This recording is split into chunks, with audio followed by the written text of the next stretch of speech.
Les éléments qu'on retrouve dans les tissus des plantes, dans n'importe quelle plante que vous voyez derrière moi, la plante les a absorbés soit par les feuilles, soit par les racines. Je l'ai dit un petit peu plus tôt, ce que la plante absorbe par les feuilles, c'est principalement le carbone et l'oxygène sous forme de gaz carbonique.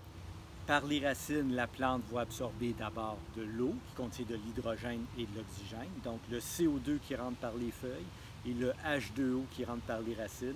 C'est tout ce dont la plante a besoin pour fabriquer des sucres, car les sucres, comme vous l'avez vu ou vous allez le voir bientôt en botanique, c'est un composé de carbone, d'oxygène et d'hydrogène. Et bien sûr, la plante absorbe, en même temps qu'elle absorbe l'eau par les racines, plusieurs minéraux qui sont dans la solution du sol.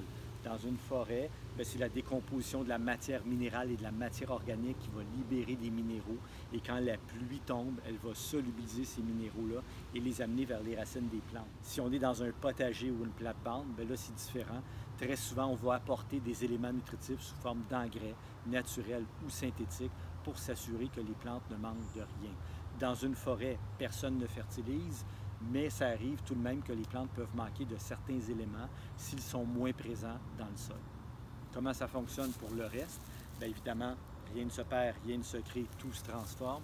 Donc, dans une forêt, la fertilisation est relativement simple.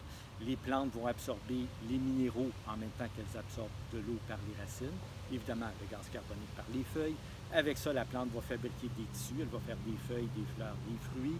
Ces parties-là vont retomber au sol, particulièrement les feuilles d'automne. Et tous les minéraux qu'on retrouve dans les feuilles qui tombent au sol, donc l'azote, le phosphore, le potassium, et les autres éléments qu'on retrouve dans les tissus de la feuille, tout ça va retourner au sol et va pouvoir être puisé de nouveau par les arbres ou les végétaux qui poussent au sol.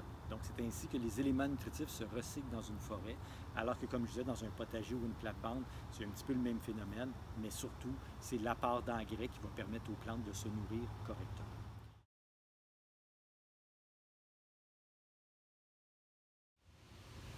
Point suivant, les éléments de base. Donc, si on regarde tous les éléments nutritifs dont la plante a besoin, il y en a 16 au total, des éléments qui sont dits essentiels.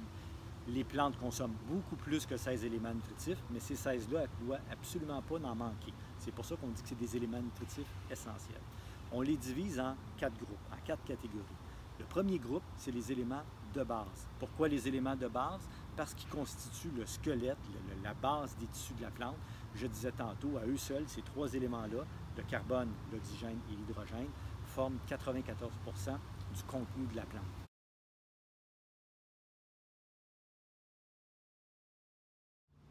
Deuxième groupe d'éléments, les éléments primaires, les éléments que la plante elle consomme par les racines, des éléments qui viennent du sol et qu'elle consomme en grande quantité.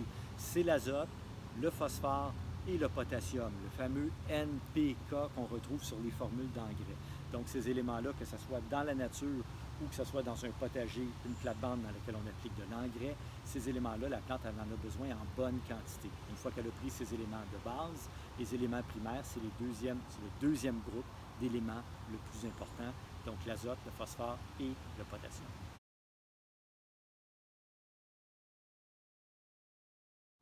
Groupe suivant, les éléments secondaires. Les éléments secondaires, c'est facile, c'est ceux qu'on utilisait pour changer le pH. Donc, si vous vous souvenez, la chaux dolomitique ou la chaux magnésienne contenait du calcium et du magnésium. Et pour acidifier les sols, on prenait du soufre ou des sulfates qui sont des produits à base de soufre. Donc, calcium, magnésium et soufre forment les 3 éléments secondaires. Les éléments secondaires, la plante en a besoin de quantité moyenne. Moins que les éléments primaires, mais plus que ceux qui suivent, qui sont les oligo-éléments ou les micro-éléments. Donc, les oligo-éléments, c'est quoi? C'est des éléments que la plante a de besoin, oui, mais en très petite quantité. C'est principalement le fer, le cuivre, le zinc, le manganèse, le molybdène, le bar et le chlore. Ces éléments-là, même s'ils sont en petite quantité, la plante ne doit pas en manquer parce qu'ils sont essentiels au développement de la plante. Donc la plante, je répète, a besoin de 4 groupes d'éléments nutritifs. Les éléments de base, carbone, hydrogène, oxygène, qu'elle prend dans l'air et dans l'eau, donc qu'elle va chercher gratuitement. Ensuite, dans ceux qu'elle prend dans le sol, il y en a 3 groupes. Les primaires, NPK, azote, phosphore, potassium. Ensuite, les secondaires, calcium, magnésium, soufre, qu'elle a besoin en quantité moyenne. Et finalement, les oligo-éléments qui représentent une toute petite partie de son alimentation, mais qui jouent des rôles importants pour elle. Donc, les oligo-éléments, le fer, le cuivre, le zinc, le manganèse, le molybdène, le bar et le chlore. Tous ces éléments-là sont considérés essentiels pour la plante. Ce que ça veut dire concrètement, c'est que, supposons qu'on faisait pousser une plante en culture hydroponique dans un bassin d'eau, il faudrait s'assurer que la plante ait accès à tous ces éléments-là.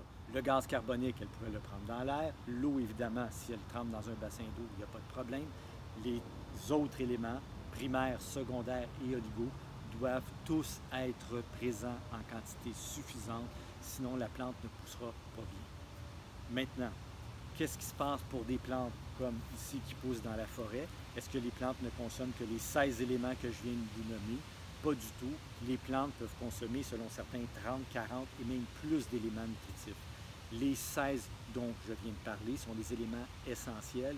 Il y a aussi des éléments utiles que les plantes vont aller chercher dans le sol et qui vont leur permettre de bien se développer. Parmi ceux-ci, il y a le silicium, le nickel et plusieurs autres éléments qui ne sont pas essentiels à la plante, mais qui pourront lui être utiles.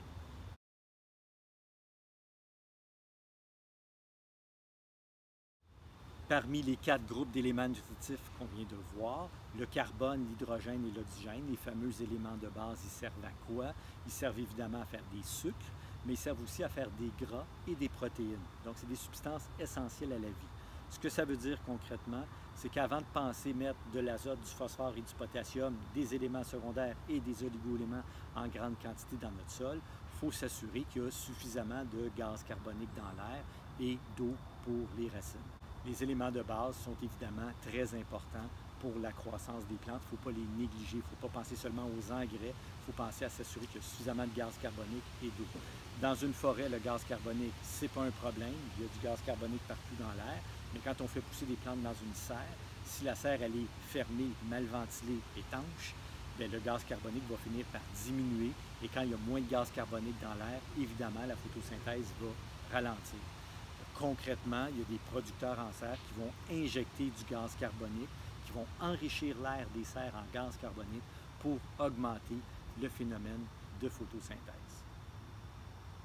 C'est pas mal ça pour les éléments de base.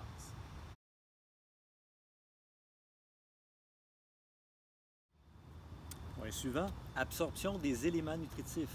Les éléments nutritifs sont évidemment absorbés par les racines. On l'a dit tantôt, les racines sont très efficaces pour aller chercher des éléments nutritifs dans le sol. Ces éléments-là sont absorbés premièrement en même temps que l'eau. Si le sol est complètement sec, même si les racines sont collées sur des éléments nutritifs, la plante ne sera pas capable de les absorber. La plante, elle n'a pas des petites dents au bout des racines pour gruger des minéraux. Donc, même s'il y a une granule d'engrais qui est collée sur la racine, ou encore si dans le sol, il y a plein d'éléments nutritifs, mais que le sol est complètement sec, la plante ne pourra pas absorber les minéraux du sol. Donc, la seule façon que la plante peut absorber les éléments nutritifs, c'est en même temps qu'elle absorbe l'eau pour s'hydrater. Et dans quelle partie de la racine la plante absorbe son eau et ses éléments nutritifs? Évidemment, c'est par les poils absorbants. Les poils absorbants sont des organes qui sont situés pratiquement à l'extrémité des racines. Ce que ça veut dire concrètement, c'est que c'est inutile d'arroser ou de fertiliser un arbre sur le bord du tronc. Les poils absorbants, la zone d'absorption, elle n'est pas sur le bord du tronc, elle est à l'extrémité des racines. Et l'extrémité des racines, normalement, pour un arbre, correspond à peu près à la couronne, donc à l'extrémité des branches. Si on veut fertiliser un arbre mature, si je voulais fertiliser un arbre qui est dans la forêt, ce serait inutile de mettre l'engrais tout près du tronc, évidemment, parce que ce n'est pas là que sont les poils absorbants. Donc, si je veux fertiliser un arbre d'une certaine dimension, je vais devoir appliquer l'engrais à peu près au niveau de la couronne. Sachant que la plante absorbe les éléments nutritifs en même temps que l'eau et qu'elle absorbe au niveau des poils absorbants, si on veut que notre fertilisation soit efficace, la première chose, c'est de s'assurer d'avoir des racines bien en santé. Dans une forêt ou pour des plantes plantées en pleine terre, évidemment, on ne peut pas vérifier le système racinaire à moins de déterrer les plantes, ce qui n'est pas vraiment réaliste. Mais pour des plantes en pot, c'est facile à faire. Donc, si je prends par exemple le plant de ciboulette que j'ai ici et que je le dépote, pour dépoter la plante, c'est simple, on la vire à l'envers en tenant avec les doigts la plante. Donc, si je dépote et je regarde les racines, j'ai des belles racines blanches en santé. Donc, cette plante-là, elle est capable d'absorber facilement ces éléments nutritifs. Si je veux fertiliser, maintenant, il faut que j'applique l'engrais au bon endroit, à l'endroit où sont les poils absorbants. Pour une plante en pot, ce n'est pas un problème. Des poils absorbants, il y en a partout dans le pot. Par contre, si j'étais dans une plate-bande ou sur un terrain et je veux fertiliser un arbre, comme je le disais tantôt, je vais devoir appliquer l'engrais au niveau à peu près de la couronne. Si je veux fertiliser dans une plate-bande où il y a plusieurs plantes un petit peu partout, ou dans un potager, bien, je peux appliquer l'engrais à la volée un petit peu partout. Il y a des poils absorbants bien répartis et bien distribués dans le sol. Ça, c'est des principes importants à respecter, s'assurer d'avoir un système racinaire bien en santé et appliquer l'engrais au bon endroit. Et évidemment, arroser au besoin ou s'assurer que le sol est suffisamment humide pour que les éléments nutritifs puissent circuler du sol vers les racines pour ensuite être absorbés et circuler à l'intérieur de la plante. Qu'est-ce qui fait maintenant que les éléments nutritifs qu'on a appliqués vont être absorbés rapidement ou lentement? Ça dépend de deux choses. Ça dépend de la vitesse de dégagement des engrais. Si je prends un engrais synthétique comme le 20-20-20, je prends une cuillère de 20-20-20, je mets ça dans un arrosoir puis je vais arroser les plantes, bien, la vitesse d'absorption risque d'être beaucoup plus rapide au départ parce que l'engrais est rapidement disponible. Alors qu'un engrais qui est plus lent, comme un engrais naturel qui serait en granules, doit absolument être dégradé par la vie microbienne avant de pouvoir être assimilé par les plantes. Donc la vitesse d'absorption dépend premièrement de l'engrais et deuxièmement, elle dépend des conditions de croissance. Donc si je combine les choses ensemble, un engrais qui serait très soluble, appliqué dans des conditions de croissance qui sont excellentes, donc dans des conditions où la plante elle absorbe rapidement l'eau et les éléments nutritifs, évidemment l'engrais va agir rapidement. Par exemple, si je prends un engrais qui est soluble ou liquide et que j'applique ça en serre pour des plantes qui sont en pot, dans des conditions où il fait, supposons, 25 gros soleils et l'humidité relative est relativement basse, bien, les engrais vont agir très rapidement. Le lendemain ou le surlendemain, c'est possible que je commence déjà à avoir un petit changement de couleur sur des feuilles, par exemple, si la plante manquait un peu d'éléments nutritifs. Donc l'effet est très rapide. Comme je disais, un effet rapide, c'est une question de 24-48 heures et il y a déjà une partie des éléments nutritifs qui sont assimilés par la plante. Dans des serres, c'est un petit peu le contexte qu'on a. Par contre, si je suis dans un potager biologique et que je mets un engrais qui est à dégagement lent et que les conditions sont plus ou moins, évidemment, l'absorption des éléments nutritifs va être beaucoup plus lente. Et là, il y a toutes les combinaisons possibles. Je pourrais mettre un engrais à action rapide, mais dans des mauvaises conditions, ça ne serait pas absorbé si vite que ça. Donc, je répète, si on veut une absorption rapide, engrais très soluble ou déjà liquide, dans des conditions où la plante transpire beaucoup, assimile rapidement ses éléments nutritifs.